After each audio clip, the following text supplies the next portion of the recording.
Over heavy haze, the clouds are coming. A sun has set, and as a storm awaits, I sit patiently with the weight of thick air and longing. Air whistles and whines around my ears. Distant echoes drift through endless minds, and magnetized to empty thoughts, the hollow sound resonates from morbid tone. And aloft, the music goes. Notes bend and warp, and as the swell rolls, unborn thoughts sleep silently in the mind, a heavy cushion of warm, unblemished noise.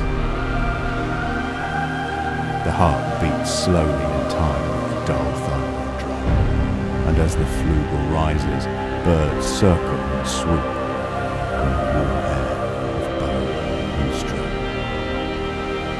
And as the piano toils and shakes, the sky parts and the world is revealed. Expansive lands converge and disperse into a million fragmented lives.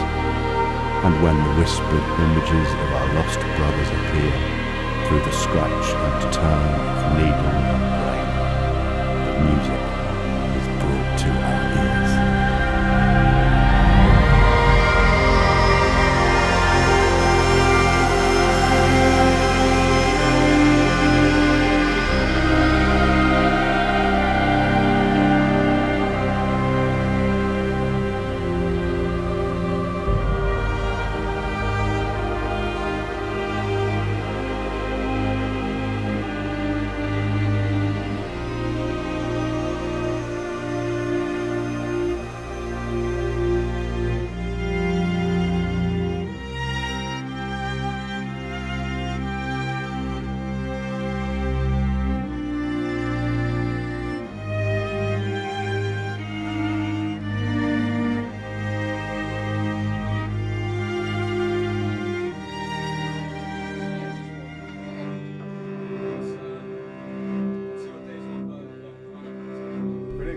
Yeah, same again. The first thing I did with Nordic Giants was the Shine single. We did some mixing on that song, we recorded together in the same session.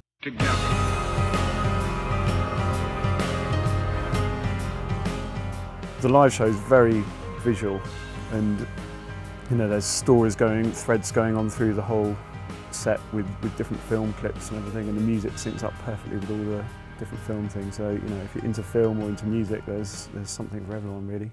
They're not a traditional band. They don't have one live singer. The singers are just projected onto big screens, which is obviously quite a novel thing you don't see very often. I guess I'm in a unique position where I actually know what they look like, because when they're on stage they're just wearing crazy costumes and masks, and for good reason. It's good seeing the drummer, who also plays bowed electric, and you've got keyboards and trumpets and sometimes two drum things going on at once, so yeah, it's quite a spectacle. The sound's so huge live, considering there's two of them. Obviously the album's got huge strings on it, so they use a string section called the Shadow Enigma. I saw them play at the Concord 2 in Brighton last year, and it was absolutely phenomenal.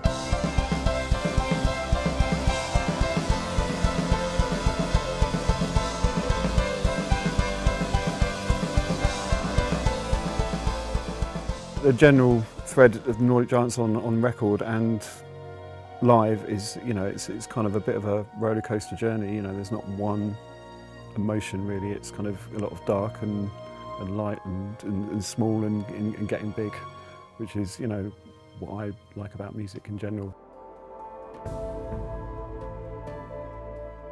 What I've got in my head is now on the screen.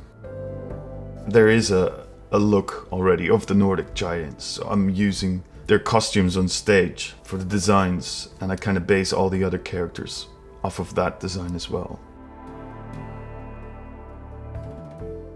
So this is when Loki arrives in the prison, and he's being treated for his wounds on his back from the clipped wings. This dude here is called Frico, and he's not so much a warden, I think he's also a prisoner, but he takes care of these two guys. And on the floor we see Roca sitting passed out. I'm doing a very sketchy and loose approach to the whole image, so you won't see a lot of detail. So that's one way of keeping some stuff for the imagination of the viewer.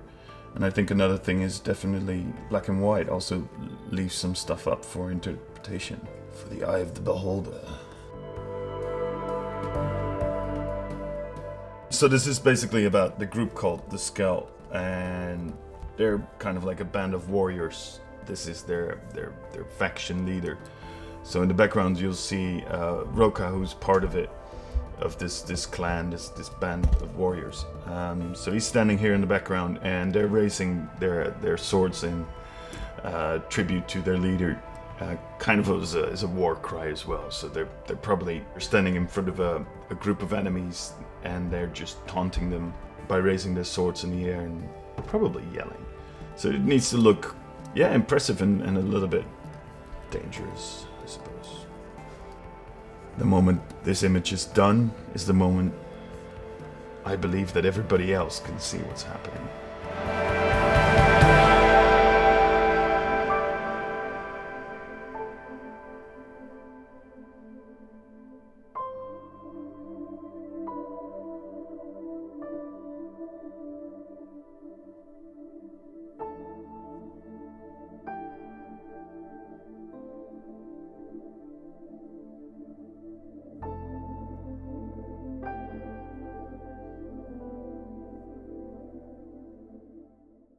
We recorded and mixed the album here at Echo Zoo. It was an ideal place to do it really, because there's so many different recording areas that all sound very different. The main bulk was recorded next door in Studio 2 with a Cowrec desk and nice bits of outboard, and then we mixed on the SSL here in Studio 1.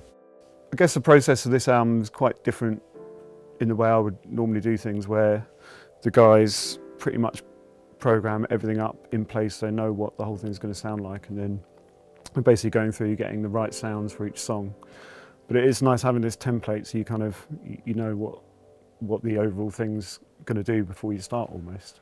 I think what's really nice as well with the album, because there's different vocalists coming in, obviously Freya, Nadine and Beck, they all have really different voices, which it's kind of nice hearing an album with different flavours, and you know, their vocals are suited to the songs they're singing.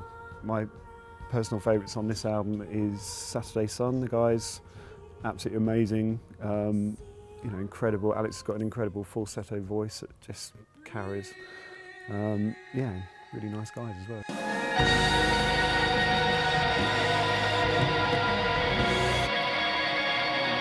Bill's guitar, a lot of effects. Yeah, there's a lot of analog synths on the album as well. Lots of hands-on knob twiddling, and you know, it's quite refreshing not using plugins and stuff, which you know everyone's got fancy synth plugins now, but it's nice to actually get stuck in and get the right sound for the song and something original. We actually ended up using 2 pianos. We had a kind of mini grand and the Yamaha upright next door, a couple of Moog synths, a Moog Prodigy or Moog, depending on how you want to pronounce it, and a Symphati synth, a Korg C5. We used a lot of SH101 for the bass line.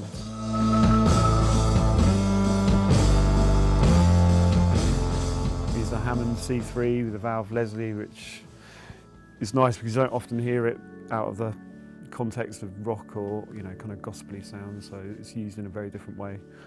On this record we used the Rhodes, which is behind me, a Farfisa organ.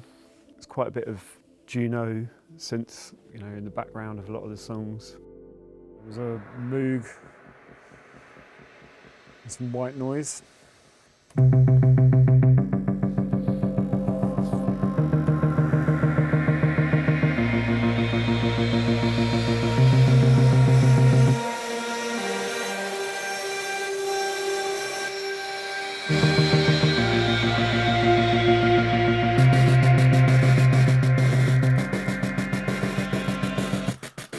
Some glitchy sounds.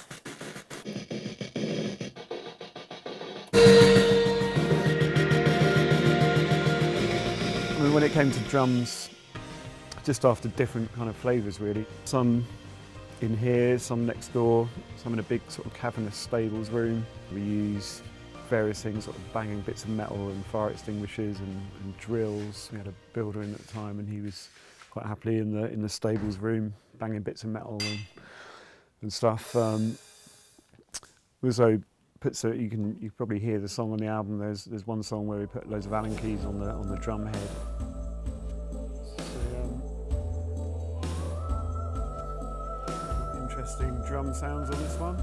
Loads of different snares. Had a big, massive, I think it's 26-inch tom, which is custom-built tom that we got. Just a big, huge sound. I think with the album that there's so many layers of it. You know, you can listen to it once or twice and get a sense of the song, but the more and more you listen to it, you hear all these little things coming in and out. There's lots of, you know, kind of glitchy things and also very natural sounding things. So there's a lot to discover the more you listen, really. I use my voice.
Future's dark.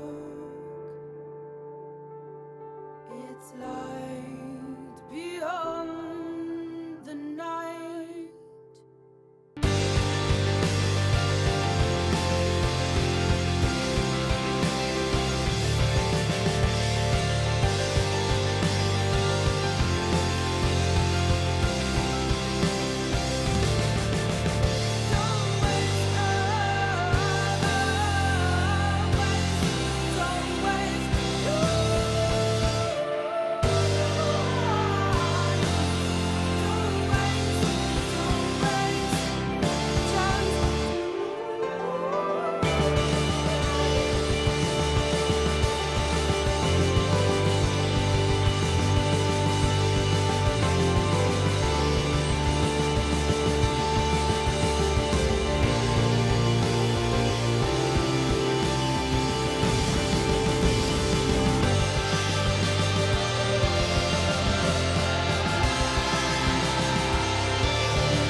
Honed in stereophony and mastered out of euphony, the tone invites and overwhelms. The diaphragms of punctured lungs swell and fall with the wheezing of organ, and memories are etched into mournful drone. Let me climb into atmosphere on the back of honesty, and burn my fingers on familiarity, for the soaring tune and rhythmic gravity bring me